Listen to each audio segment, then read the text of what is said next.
Лошата царица. Чита Александар Станојков. Имаше еден цар и имаше една ќерка од првата жена. Арно ама царо зеде втора жена и кај да одеше, се е велеше: на ќерка ми немој лошо нешто да ја направиш, оти џоп не ми даде. Царицата се налути. Јас ништо не е велам, а тој кај да оди се ми нарачува. Као во Солун беше местото да речиме, пампурите играат тука. Стана царицава и ми отиде кај пампурџијата и му рече: јас ќе ти ја донесам паштерка ми да ја однесиш некаде. Арно, ама се наваќаш да ја однесиш некаде кај што поштук да не и се чуе и ако незината десна рака да ми ја донесеш? Јас, рече пампурџијата. И таа си дојде дома. Марие вели на ќерка си: ај облечи се да прошетаме в пампур по вода. И спромени таа и киниса и влегува во пампуро. Царицата најде мана и ја вели на паштерка си: Марие, рече, јас сум си забораила нешто, почекај сега ќе дојдам. Таа излезе, а пампурџијата пампуро ја носи пампуро, кој знај кај ја однесе, ја одвлече во една земја многу надалеку и ја изнесе на суво. И ја вели пампурџијата: Марија, ќе те колам, ќе ти земам десната рака, да ја однесам на маштејати да си земам макот. И тогај таа се расплака: ти се молам, не коли ме, еве пресечи ми ја десната рака, ти не си кабаетлија. Остај ме жива, земи ја ракава за да си земиш акот. И ја пресече раката до глуждо и ја остај жива во пустелијата. Сирота завиткој раката, пишти, плачи, стоја еден ден, 2 дни, ваму рака боли и се јади. Не знај што да прави сирота. Тој што ја повелаше таа земја кај што беше девојкава, имаше син. И тој излезе на лоење. Загрчињата ја најдоа трагата, зедоа да полавнуваа и вабат и не и дат. Море, рече син му на кралот, ај да појме, има нешто што лаат късмет. Отидоа таму по едно лиќе и под една спила наоѓаат девојката, ни жива, ни мртва, ваму со одсечена рака, а беше лична многу од мерата надвор. Ја прашаат кутрата, таа само иша редтава, не може да проговори. Земете ја, рече кралскиот син, да не умри тука од глад. Девојката туку молчи и не зборува. Само ако ја прашаше некој, одговараше и поиќе си молчеше. Се изнајаде леп, се куветиса, стана одлична полична, а и раката и заздраве. Дојде време, дојде кога да се жени синот на кралот. Синот му вели: татко, јас друга не земам, она што сум си е нашол, таа ми е късмет. И татко му вели: арно бре синко, да е здрава, колаја ми има кусур, чолак е. Да не речиш нешто, кај се најде овој таксират чолак да водам. Татко, каква да дексана ми е. Собраа попој, владици, патрици, крали, свадба направија за чудо, ја венча и ја зеде. Татко си ја бараше ќерка си, токму 3 години ја бара, не ја најде нигдека. И по 3 години и повика сите крали, ќе прави зијафет.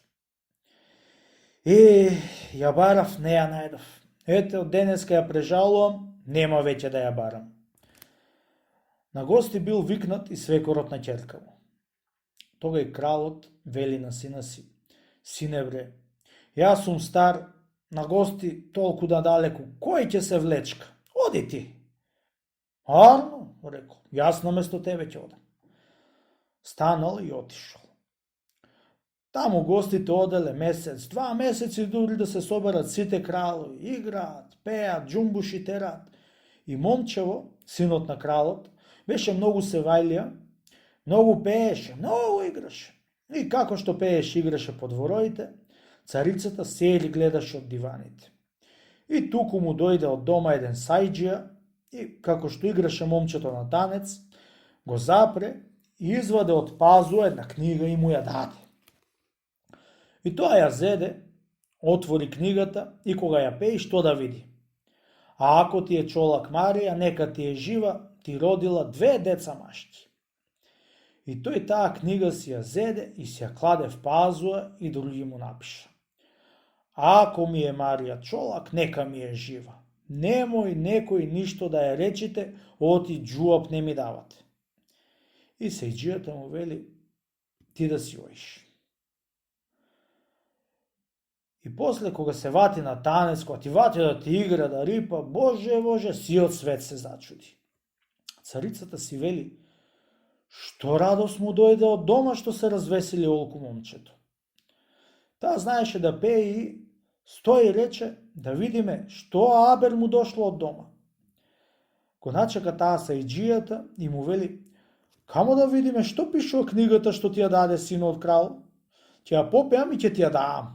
Не друго, ами да знам што радост му дошло од дома. Сајџијата се излага и рече на. Кога ја пее царицата книгата, леле Боже таа е, рече. И како што ја држише книгата, ја испушти од раце. После ја зема одзем и фрк парчиња напри. Ами што стори ти?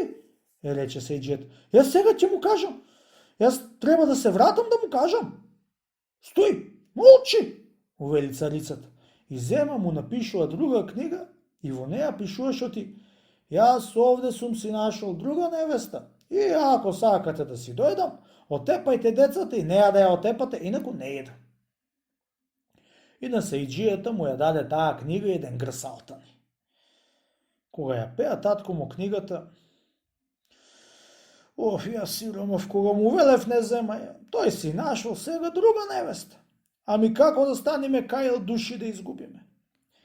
И пак татко му збира владици, патрици и му вели, збирајте се да тепаме 3 души. Свети владици, како ме учите? Да изтепаме 3 души, после да му пишеме да си дојде. Измислија владиците, греота е, рекла ти, да тепаме 3 души.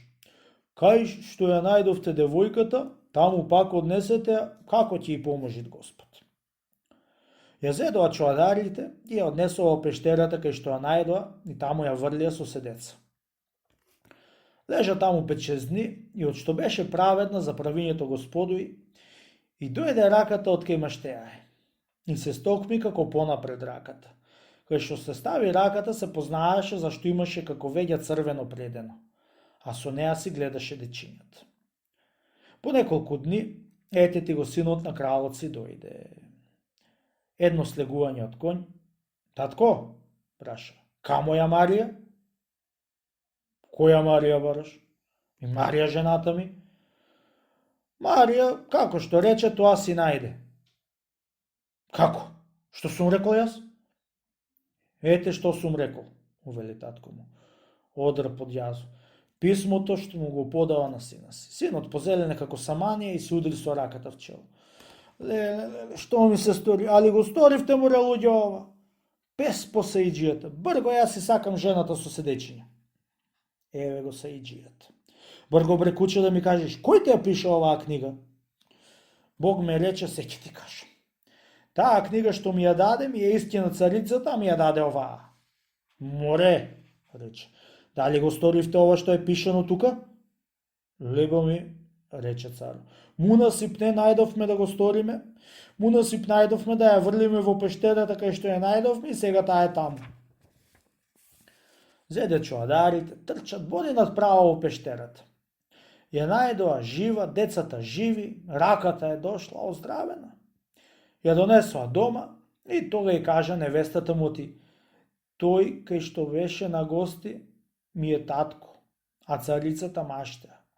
Маштеа ми ме продаде на еден пампурџија и пампурџијата ми ја пресече раката за да си земи акот од неа. И сега таа ова го направи. Ама Господ пажива ме дочува. Синот од кралот му пишува на татка е. Да ме чекаш со Марија на гости. Татко е, со друго писмо му вели, повели добре дојде. Стана, јанаа коњите и отидоа при татко е. Царот тогаш се дума и си вели: како джанам, јас 3 години ја барав, не ја најдов, јас сега би късмет се најди. Тога и ќерка му кажа: вака и вака се стори со мене. Со една реч се си искажа. Се налути царо и вели на царицата: што си барала да најдиш, да најдиш. Зеде една ругузина со смола и катран, ја пикна царицата и ја изгоре.